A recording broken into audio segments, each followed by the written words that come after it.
जी नहीं, आपने लेक्चर देखा कल का?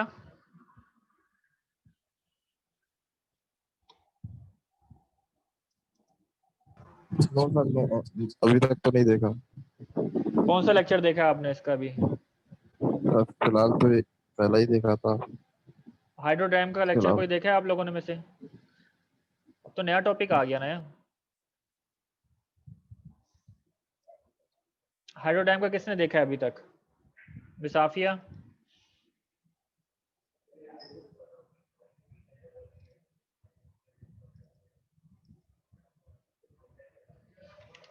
जी उमर खान साहब।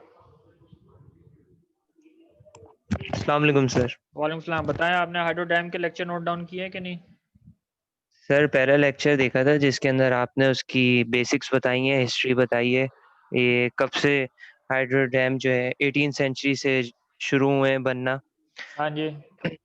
स्टोरेज के पर्पज से किए गए थे, फिर बाद में इसके अंदर चले मुझे ज़रा, मैकेनिकल। हाँ जी जी, आप मुझे ज़रा ये बताएं, टेक्निकल पोटेंशियल फर्स्ट लेक्चर की बात कर रहा हूँ जो मैंने आपको बताई थी। उसमें दो कॉन्सेप्ट मैंने बताए कि टेक्निकल पोटेंशियल क्या होता है, ठीक है, वो, और पोटेंशियल ऑफ हाइड्रो पावर, इन दोनों में फ़र्क क्या है? लेक्चर नोट नहीं करा था मैंने, सिर्फ सुना है। जो अंडरस्टैंड किया है ना वो बताएं ना, अंडरस्टैंडिंग की बात है। एज इट इज़ ना बताएं, आपको क्या समझ आ रहा है कि एक नॉर्मल हाइड्रो पोटेंशियल जो आपने हिस्ट्री की बात की अभी, जी तो उसमें उसका क्या मतलब है और टेक्निकल पोटेंशियल से क्या मुराद है यहाँ पे?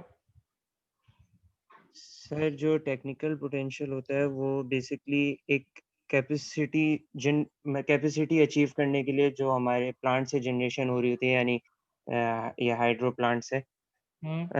अपने सूटेबल लैंड एरिया के हिसाब किताब से। मतलब अगर लैंड बड़ा है तो जितना बड़ा हाइड्रो प्लांट होगा उतनी ज़्यादा हमारे पास अचीवमेंट होगी अपनी जनरेशन की। जितना स्मॉल होगा, यानी लोकल जो होंगे वो अपनी कैपेसिटी के हिसाब से डिपेंड करेंगे वहाँ की यूजेज कैसी है।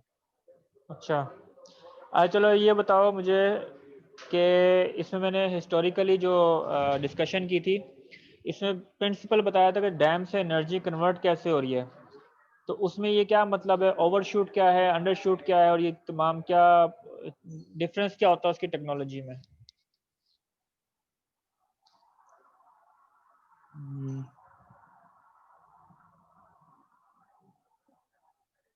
इसके डिज़ाइन में क्या फ़र्क है, जो थोड़ा बहुत जो बेसिक प्रिंसिपल जो है इसका हाइड्रो पावर प्लांट का, कि वाटर कैसे फॉल होगा टरबाइन के ऊपर? सर कौन बताएगा ये? काशिफ?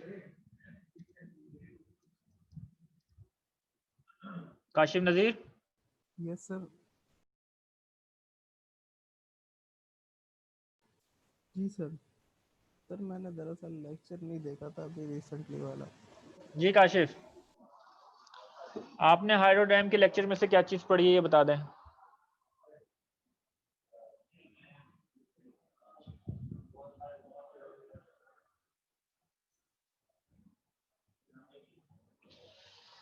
चले ये मुझे बताएं कि जो वर्टिकल फ्रांसिस यूनिट होता है IEEE स्टैंडर्ड के मुताबिक 1020 के, और हॉरिजॉन्टल जो है अरेंजमेंट, वर्टिकल अरेंजमेंट और हॉरिजॉन्टल अरेंजमेंट, इन दोनों में फ़र्क क्या है?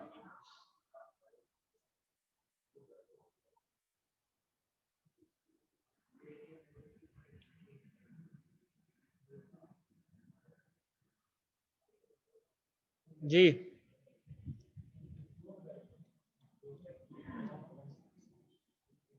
कौन बताएगा? सैफ?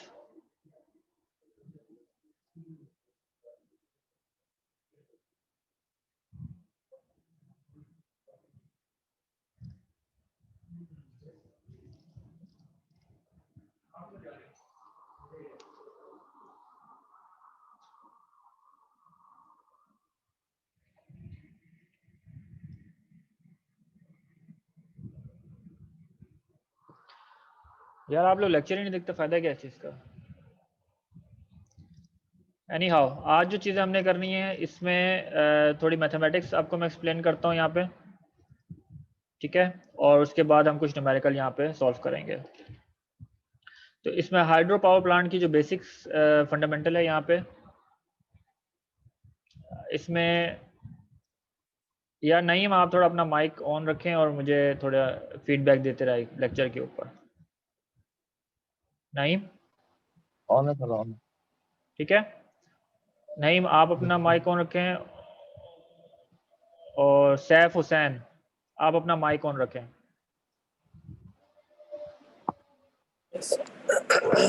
ठीक है, चलें।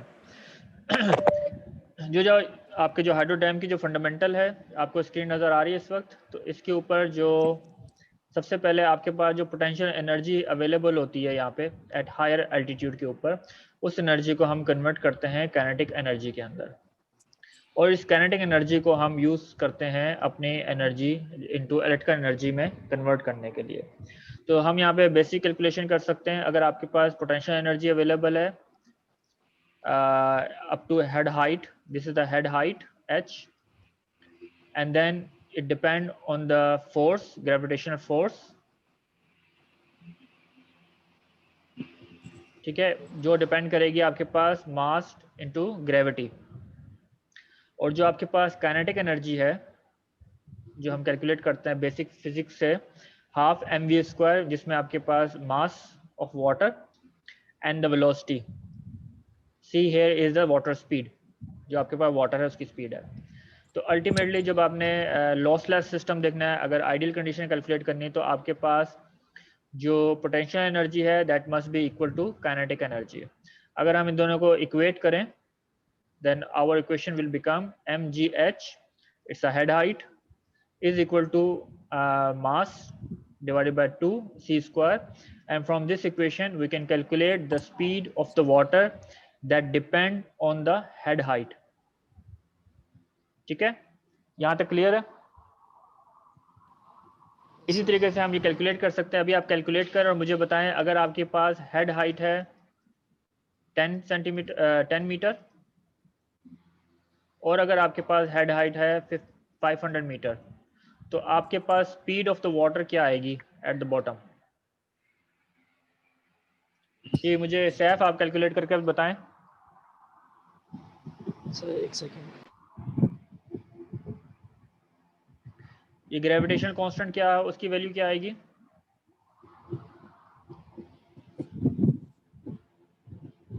(9.81 मीटर पर सेकंड स्क्वायर है।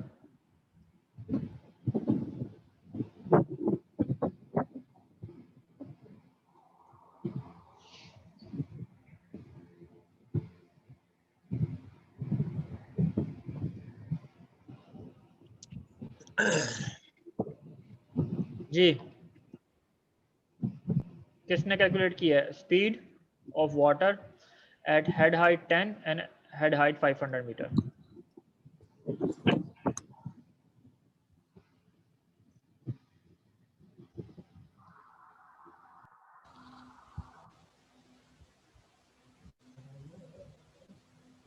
अस्सलाम वालेकुम सर। जी रिजवान। सर 500 पे तो आ रहा है, यानी कि 99। हाँ 99, और 10 पे सर 14 एग्जैक्टली। तो आप यहाँ डिफ्रेंशिएट कर सकते हैं कि simple with the head height अगर आप चेंज करते हैं अबाउट दिस डिफरेंस, आपके पास वाटर की स्पीड में डिफरेंस कितना आ सकता है। तो अल्टीमेटली आपके पास जो एनर्जी है, you can extract a large amount of energy with the same amount of water by just changing the head. ठीक है, तो यहाँ पे अगर पास नेक्स्ट कैलकुलेशन यहाँ पे परफॉर्म की गई है, तो आपके पास 10 मीटर हेड हाइट के ऊपर 14 metre per second water speed होगी, एंड देन द 500 मीटर पे आपके पास ऑलमोस्ट 100 मीटर पर सेकेंड होगी। इसी कैलकुलेशन को फर्दर ड्राइव करें, तो अगर आपके पास अभी हमारे पास यहाँ पे कैलकुलेशन करने का मकसद ये है कि हम फाइंड आउट करें कि हमारे पास जो अवेलेबल पावर है depending on the head height and the volume of the जितना भी स्पेस आपके पास अवेलेबल है, तो उसको हम इनटू इलेक्ट्रिकल पावर में कितना कन्वर्ट कर सकते हैं। So again we have the potential energy which is mgh, and then potential energy can be written as here mass is the mass of the water। कैसे कैलकुलेट होगी? Water density and the volume. Water density क्या है? इसका factor आपके पास 1000 kilogram per metre square, which is written over here. आपके पास gravitational constant है 9.81 मीटर पर सेकंड स्क्वायर। फर्दर आपके पास जो पी वाटर से मुराद वही है कि ये वो पावर है जो पोटेंशियल एनर्जी की फॉर्म में एट अ हेड हाइट के ऊपर अवेलेबल है। So this could be the input power. So input power can be written as the potential energy, the energy per time. तो उसमें आपके पास रो जी एच, तो वॉल्यूम जो है वॉल्यूम पर टाइम अगर आप इसको डिराइव करें तो that will be our flow rate. किस रेट से वो जो वाटर का आपके पास रिजर्वायर है उसको हम यूज करेंगे, that can convert into the useful power. Okay, यहाँ तक clear? Then next step is the efficiency. यहाँ आपके पास मैकेनिकल एफिशिएंसी की बात करते हैं। तो एक तो आपके पास मैकेनिकल एफिशिएंसी है जो आपके पास अवेलेबल है इन द फॉर्म ऑफ जो टरबाइन के इनपुट के ऊपर अवेलेबल है, that would B this one. ठीक है, और ये वो इलेक्ट्रिकल एनर्जी है जो आप ग्रिड के अंदर सप्लाई करेंगे। तो इन जेनेरिक फॉर्म में आप इसको राइट कर सकते हैं कि जो वो input power multiply by the mechanical efficiency and electrical efficiency. Mechanical efficiency के अंदर आपके पास टरबाइन की एफिशिएंसी आती है। ठीक है, एफिशिएंसी जो पेन स्टॉक है, जो भी उसकी साइट का एरिया है, वो तमाम एफिशिएंसी को हम कंसिडर करते हैं। और इलेक्ट्रिकल एफिशिएंसी में आपके पास आती है इलेक्ट्रिकल कंपोनेंट के, फॉर एग्जांपल जनरेटर आपके पास हो गया, या कोई टरबाइन है, या सॉरी जनरेटर है, या कोई ट्रांसफार्मर वगैरह है, तो उसकी एफिशिएंसी को हम रेफर करते हैं यहाँ पे। So that would be your approximate electrical power that you can have depending on the head height and the flow rate of the water. ठीक है, यहाँ तक क्लियर है? यहाँ पे हम अप्रोक्सीमेट अगर कर दें पैरामीटर को, कि अगर हमारा जो इलेक्ट्रिकल एफिशिएंसी है for all electrical equipment is up to 90%, so we can have 0.9, and for our mechanical efficiency is also 90%, which is the efficiency referred to the turbine. So we can approximate this whole equation using this. So we have 0.9 generator efficiency, yeah, electrical efficiency आप इसको कह लें, and then we have a efficiency, mechanical efficiency, 1000 is the water density and gravitational constant, and then we have the flow rate and then the head height. At the and हम equation को approximate कर सकते हैं, तो हमारे पास जो भी electrical power available होगी इन किलोवाट में, that would B approximately 8 times of flow rate multiply by the head of the hydro dam. ठीक है, यहाँ तक क्लियर है बात? Yes sir. कोई क्वेश्चन है तो बताएं फहद।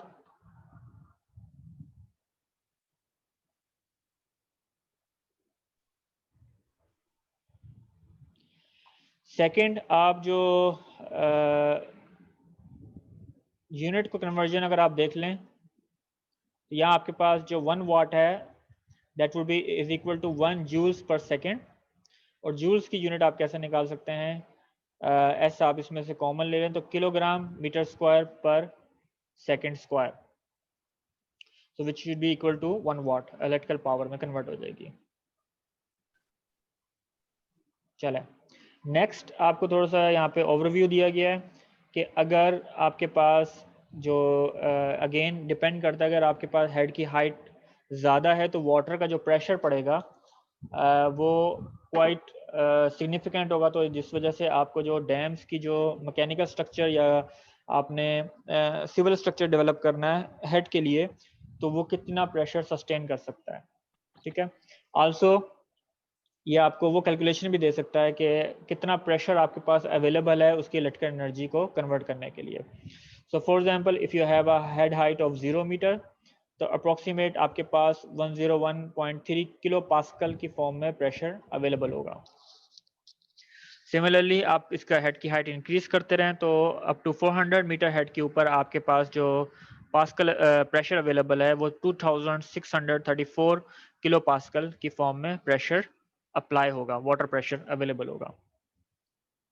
ठीक है, थोड़ा सा ओवरव्यू कर लेते हैं। अगेन जो मैंने आपको बात की थी, जो हमने प्रीवियस इक्वेशन में देखा था कि उसमें मैकेनिकल एफिशिएंसी कैलकुलेट की गई थी टरबाइंस की।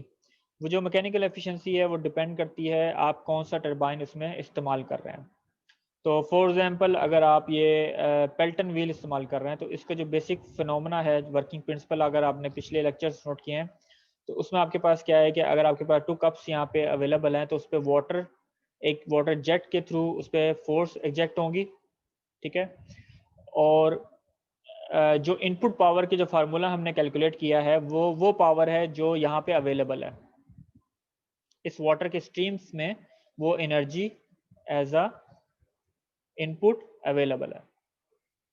अगेन इट्स आल्सो डिपेंड कि आप में यहाँ पे नंबर ऑफ जेट्स कितने कनेक्ट कर रहे हैं, जेनेट के डायामीटर कितना है, वो कैलकुलेशन लेटर ऑन हम देखेंगे कैसे का परफॉर्म करते हैं। तो उसकी वजह से जो पावर इसके ऊपर अफेक्ट हो रही है हमने कैलकुलेट करनी है कि उसकी एफिशिएंसी क्या होगी, so that we can use that in our calculation. Okay, so इसकी जो क्वाइट फंडामेंटल डेरिवेशन है या कैलकुलेशन आप कह लें फॉर पेल्टन व्हील।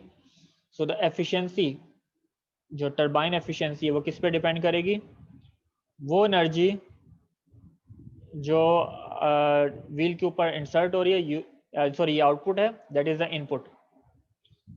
तो इनपुट एनर्जी जो व्हील के ऊपर एग्जैक्ट हो रही है और वो एनर्जी जो व्हील को यूजफुल पावर में कन्वर्ट करने में इस्तेमाल हुई है। तो अगर आप इनपुट एनर्जी की बात करें तो उस सूरत में आपके पास इनपुट पावर आप कैसे कैलकुलेट कर सकते हैं, हाफ mv² से, ठीक है, जो हमने फर्स्ट डेरिवेशन में नोट किया था। तो उसके काइनेटिक एनर्जी एंड देन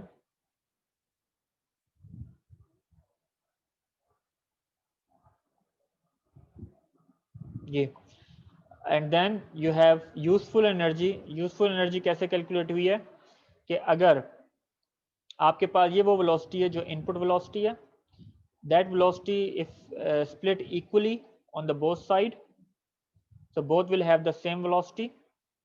तो यहाँ पे जो यूजफुल एनर्जी एग्जिट होगी इस कप के ऊपर, वो difference of these two velocity के ऊपर डिपेंड करेगा,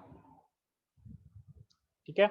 so that's what we write it, this is the input velocity of the water and this is the velocity that exit out।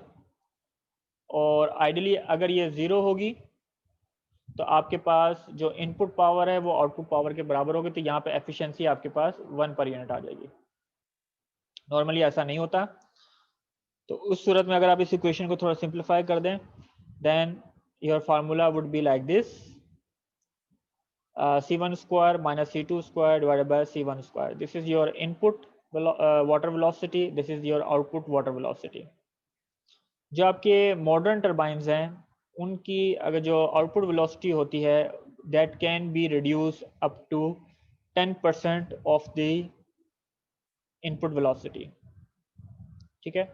इस चीज़ को वेरीफाई करें कि अगर ये कंडीशन हम इस इक्वेशन में ऐड अप करें तो हमारे पास इसकी एफिशिएंसी ऑलमोस्ट 99% अवेलेबल है कि नहीं है।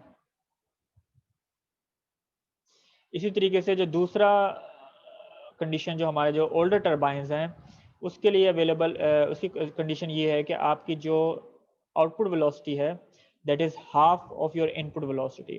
उस सूरत में आपके पास एफिशिएंसी है तकरीबन 75% एफिशिएंसी अचीव होगी। जी, इसको ज़रा वेरीफाई करें क्या यही रिजल्ट आ रहे हैं आपके पास कि नहीं।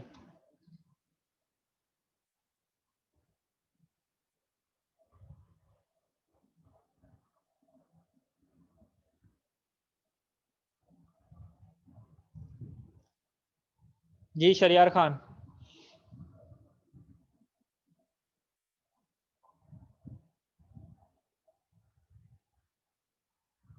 जी सर यही आ रही है 0.99। ये नॉमिनेटर का फैक्टर क्या निकलेगा।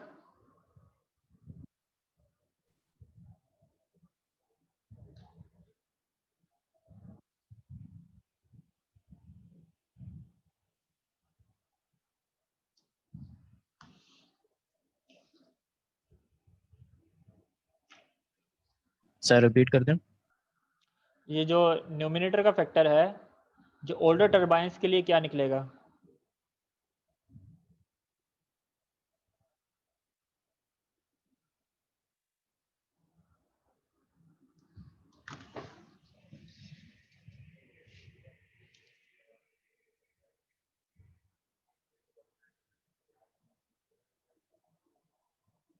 सर 0.75 है। 0.75 आएगा, ठीक है।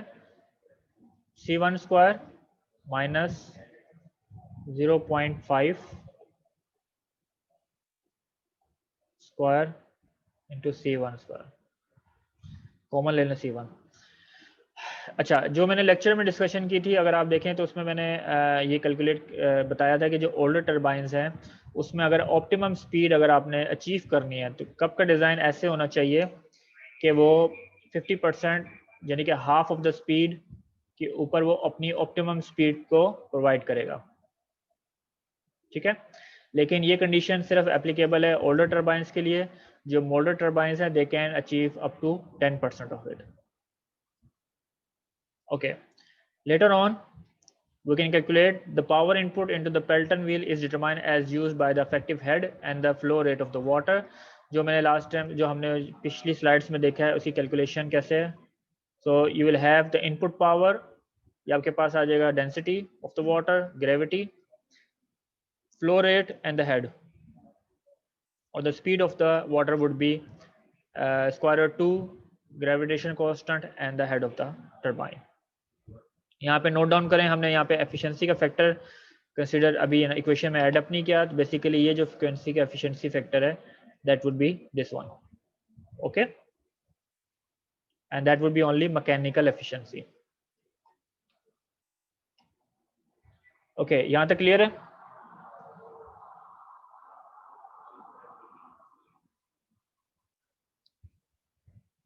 जी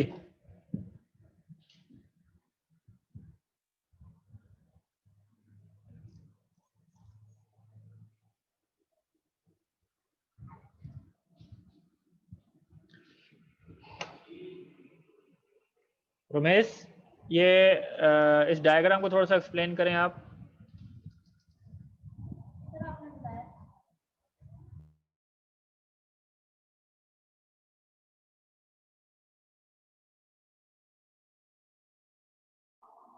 जी रमेश अली। जी सर। इस स्लाइड्स को मैंने अपने लेक्चर में एक्सप्लेन किया, थोड़ा इस डायग्राम को मुझे थोड़ा एक्सप्लेन कर दीजिए, क्या चीज़ डिस्कस कर रही है। लेक्चर देख क्यों नहीं देखा यार लेक्चर, ये तो पुराना लेक्चर है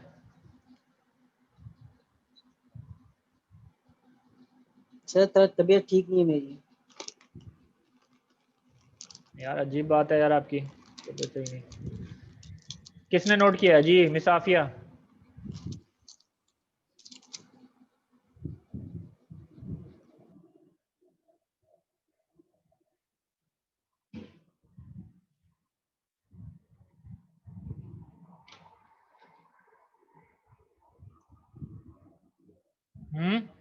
मिस आफिया,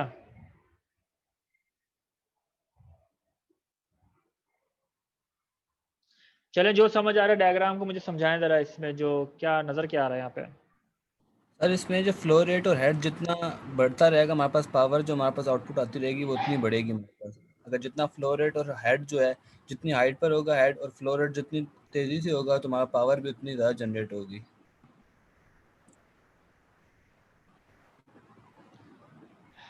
लाजमी तो नहीं है। सर इस ग्राफ के अकॉर्डिंग तो यही जो हम फ्लो रेट जितना बढ़ा रहे हैं और हेड जितना बढ़ा रहे हैं हमारा पावर जितनी ज़्यादा आउटपुट में होगी। पावर आउटपुट, ये बेसिकली सिलेक्शन क्राइटेरिया है। ये आपके पास एक सिलेक्शन क्राइटेरिया डिफाइन करता है चार्ट, जो कि फंडामेंटल फ्रिक्वेंसीज फंडामेंटल इक्वेशंस को यूज़ करके ड्राइव किया है। इसका मतलब ये है कि अगर इस चार्ट से आपने क्या कैलकुलेट अप्रोक्सीमेट करना है कि आपने किस टाइप का टरबाइन आपने उसको सिलेक्ट करना है, ठीक है। तो फॉर एग्जांपल अगर आपके पास फ्लो रेट ज़्यादा है, so for example 100 to 500 metre cube है, और उसका हेड हाइट कम है, then you will use the propeller or Kaplan type turbine. So they are more suitable. लाजमी नहीं है, ठीक है, ये आपको सिर्फ गाइडलाइन प्रोवाइड करता है.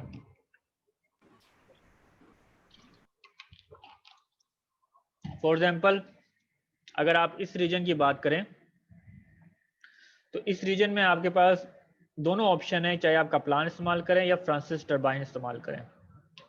इसी तरीके से अगर आपके पास फ्लो रेट भी हाई है और हेड जो है वो भी आपके पास नॉर्मली हाई है, तो depending on the power capacity, for example अगर आपके पास 100 मेगावाट का लगाना है, उस सूरत में आपके पास जो है आप कौन सा टर्बाइन इस्तेमाल करेंगे, that you will use Francis turbine.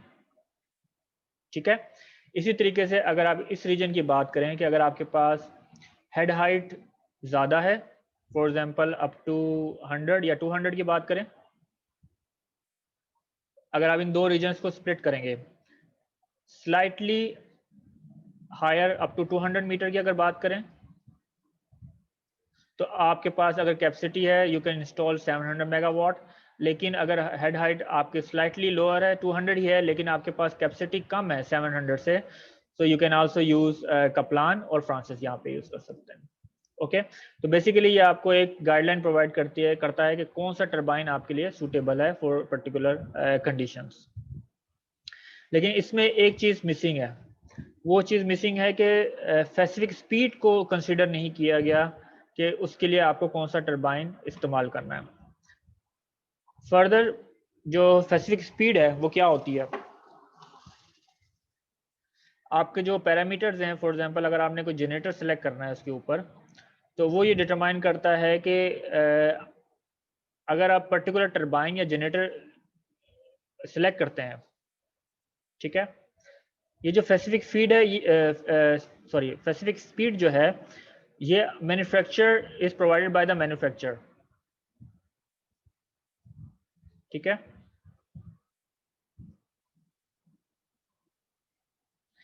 It is given for particular generator. वो ये डिटरमाइन करता है एक स्टैंडर्ड वैल्यू, Q1 आपके पास 1 मीटर क्यूब पर सेकेंड है, दिस इज फिक्स्ड. ये आपके पास टेस्ट कंडीशन है. और head 1, this is also your test condition which is 1 metre. वो ये डिटरमाइन करता है कि फॉर एग्जांपल ये आरपीएम अगर 300 लिखी हुई है, अभी नेक्स्ट टेबल में मैं आपको कुछ एग्जांपल दिखाऊंगा स्पेसिफिक स्पीड की, विच इज कॉल्ड NS. इसका मतलब ये है कि अगर इस जनरेटर के ऊपर 1 मीटर क्यूब पर सेकंड के लिहाज से वाटर का फ्लो होगा और उसका हेड 1 मीटर का होगा, तो उसकी आरपीएम 300 आरपीएम आएगी फॉर एग्जांपल. तो using this condition, this equation और condition as well, you can calculate the actual RPM that is required by your generator, or you need to select a generator based on this RPM, depending again actual flow rate. This Q is for actual flow rate, and this head height is the head height of your hydro dam. ठीक है, यहां तक बात clear है.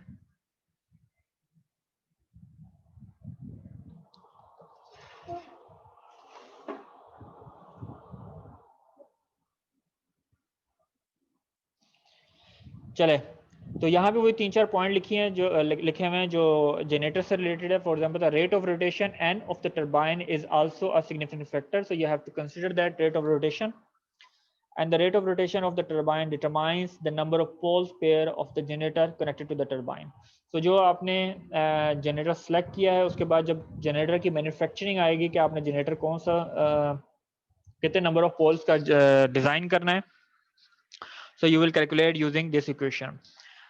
The table below normally आपको show करता है number of pole pairs of the generator for generating 50 Hz electrical power. So ये पोल पेयर्स की बात हो रही है. अगर आपके पास 4 पोल पेयर्स हैं तो आपकी जो आरपीएम होगी वो 750 होगी. इसी तरीके से अगर आपके पास नंबर ऑफ पोल पेयर्स 40 है, then you can achieve the RPM of 75. Number of poles increase करने का मतलब ये है कि आपकी जो एक्चुअल आरपीएम है, जो रोटेशन है, टू अचीव द 50 हर्ट्ज, वो आपके पास कम होती है. जो हाइड्रो डैम, जो टर्बाइन जो जनरेट कर सकता है रोटेशन पर मिनट, वो लिमिटेड होती है, that you can not increase, ठीक है। तो that's why you need a more number of pole pair to be synchronise with the 50 hertz, और ये जो आपका ग्रिड फ्रिक्वेंसी है उसके साथ वो सिंक्रोनाइज कर सके। चलें, ये थोड़ी सी एग्जांपल्स दी हुई है। अगर आपके पास स्पेसिफिक स्पीड जनरेटर की जो पेल्टन स्पीड की गिवन होती है तकरीबन 3 से लेकर 20 आरपीएम के दरमियान होती है, तो और if it is apply up to 200 to 2000 head height, और इसके ऊपर जो फ्लो रेट है वो वेरी कर सकता है फ्रॉम 0.5 से लेकर 50 मीटर क्यूब पर सेकेंड का। तो उस सूरत में जो इसकी रेट ऑफ रोटेशन कैलकुलेट होगी वो तकरीबन 100 टू 750 आरपीएम होगी। Okay, and based on this rotation you can calculate the total number of pole pair. Again for Francis turbine, उसमें जो स्पेसिफिक स्पीड गिवन होती है by the manufacturer, that is in the range of 20 to 150 rpm. It can be applied for the head height of between 15 to 600 meter, and it can withstand the flow rate of between 1 to 700 meter cube per second. तो अगर आप ये देखें इसकी जो range है flow rate को adapt करने के लिए, उसके लिए उसकी जो एप्लीकेशन है that is quite large, as well as Kaplan turbine as well, ठीक है। तो पेल्टन व्हील जो है वो नॉर्मली आपके पास स्लो फ्लो रेट के लिए एप्लीकेबल होता है, लेकिन इसमें आपके पास जो हेड हाइट है that can be higher, so 2000 head height तक आप इसको अप्लाई कर सकते हैं। ओके, इसमें जो फ्रांसिस टर्बाइन की जो रोटेशनल स्पीड है वो नॉर्मली फिक्स होती है अप टू 100 आरपीएम के ऊपर, जो सिस्टम के लिए चाहिए। Second, for Kaplan, you can also see that from the specific speed range is between 100 to 300. It can apply on the head height of 3 to 50, and again it has a vast range of flow rate that is between 5 to 1000. जी यहाँ तक clear है? Yes, sir. All right.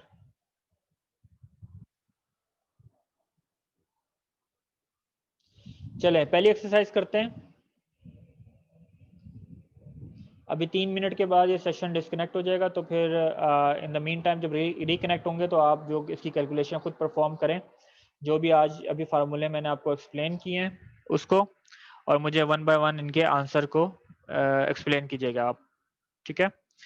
तो सबसे पहले जो exercise है इसमें हमारे पास जो डाटा गिवन है, इसमें हेड हाइट हमारे पास कितनी है 300 मीटर, इसमें जो फ्लो रेट है that is approximate 100 metre cube per second. यहाँ पे density, water density would be 1000 kilogram per metre square, and the gravity is 9.81 metre per second square.